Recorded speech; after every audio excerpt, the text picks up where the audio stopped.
Every day that goes by, Korea is watching and waiting for a resolution to the conflict in the Middle East. Of course, many are doing the same around the world, but the cost of the war continues to add up here, particularly given how reliant we are on oil and petrochemical products whose supply has been massively squeezed. And the outcome of that is going to hit ordinary people because the cost of living is on the way up.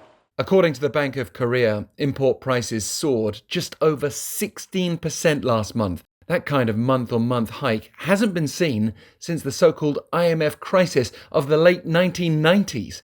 The main factors are both linked to the war: surging oil prices and heavy pressure on the local currency. With the cost of imported items such as crude oil, naphtha, diesel and jet fuel rising sharply, we're going to see an impact on a wide range of consumer goods. Inflation here had stayed in the 2% range year on year until last month, but experts fear that we'll now see the knock-on effects of import prices on everyday living costs.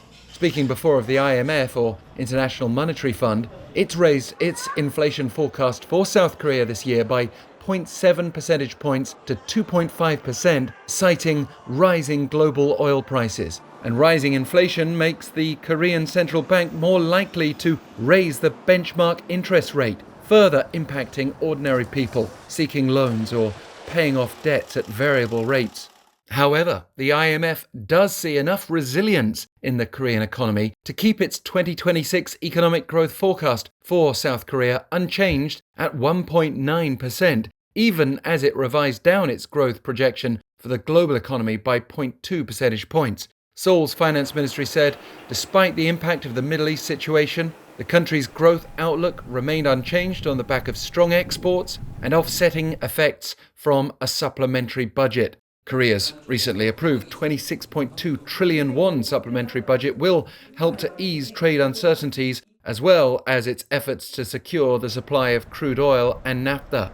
And against that backdrop, hopes for ongoing peace talks involving the US and Iran have this week led Seoul shares to their highest level since before the war started. Perhaps there is some room for optimism after all.